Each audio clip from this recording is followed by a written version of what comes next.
ജമ്മു കാശ്മീരിലെ സാംബ ജില്ലയിലെ അന്താരാഷ്ട്ര അതിർത്തിയിൽ വളരെ വലിയൊരു പോരാട്ടം നടന്നിരിക്കുന്നു എന്ന റിപ്പോർട്ടാണ് ഇപ്പോൾ പുറത്തു വരുന്നത്. നമ്മുടെ സുരക്ഷാ സേന BSF സൈനികർ സംശയാസ്പദമായ അവിടെ ഒരു നീക്കം നടന്നതിനെതിരെ വെടിയുതിർത്തിരിക്കുന്നു എന്ന റിപ്പോർട്ടുകൾ ഇപ്പോൾ പുറത്തു വരുന്നു. ഖഗ്വാൾ പ്രദേശത്താണ് ഈ സംഭവം നടക്കുന്നത്. അവിടെ BSF സൈനികർ ഒന്നിലധികം റൗണ്ട് വെടിവെച്ചിട്ടുണ്ട് എന്നാണ് മനസ്സിലാക്കാൻ സാധിക്കുന്നത്. ഔദ്യോഗിക വൃത്തങ്ങൾ പറയുന്നതനുസരിച്ച് പുലർച്ചെ 1 മണിയോടെ ഖഗ്വാൾ പോലീസ് സ്റ്റേഷൻ പരിധിയിലുള്ള BSFന്റെ ഒരു കാവൽക്കാരൻ അതിർത്തിക്ക് സമീപം സംശയാസ്പദമായ നീക്കങ്ങൾ കണ്ടു. നുഴഞ്ഞുകയറ്റമാണ് എന്നാണ് ഇപ്പോൾ നമുക്ക് ലഭിക്കുന്ന സൂചന. മറുപടിയായി സംശയാസ്പദമായ ദിശയിലേക്ക് നിരവധി റൗണ്ട് വെടികൾ ഉതിർത്തു എന്നാണ് മനസ്സിലാക്കാൻ സാധിക്കുന്നത്.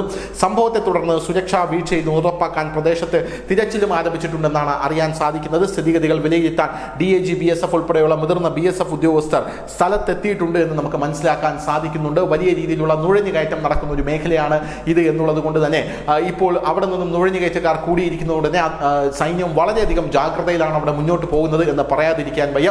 അങ്ങനെയുള്ള ഒരു സാഹചര്യത്തിൽ ഇപ്പോൾ നുഴഞ്ഞുകയറ്റം കുറഞ്ഞിട്ടുണ്ട്. അപ്പോഴാണ് സംശയാസ്പദമായ ജനനിബിഡമായ ഒരു സ്ഥലത്ത് ഇത്തരത്തിലൊരു സംശയാസ്പദ നീക്കം നടക്കുന്നത് കണ്ടത്. ഇതേ തുടർന്നാണ് സൈന്യം വെടിവെക്കേണ്ടി വന്നത്. കനത്ത തിരച്ചിലാണ് അവിടെ നടക്കുന്നതെന്നുള്ള വേറൊരു പ്രധാനപ്പെട്ട കാര്യം. അവിടെ നുഴഞ്ഞുകയറ്റക്കാരുണ്ടോ അല്ലെങ്കിൽ മറ്റേതെങ്കിലും ഭീകരവാദ ശക്തികളാണോ അവിടെ ഇത്തരത്തിലൊരു സംശയാസ്പദമായ സാഹചര്യം സൃഷ്ടിച്ചിരിക്കുന്നത്, അല്ലെങ്കിൽ സൈന്യത്തിന്റെ ഒരു ശ്രദ്ധ തിരിക്കാനുള്ള നീക്കമാണോ എന്നുള്ള എല്ലാ ആംഗിളുകളിലും സൈന്യം ഇപ്പോൾ അവിടെ വലിയ രീതിയിൽ ജാഗ്രത പുലർത്തുകയാണെന്നാണ് മനസ്സിലാക്കാൻ സാധിക്കുന്നത്. News desk, news India Malayalam.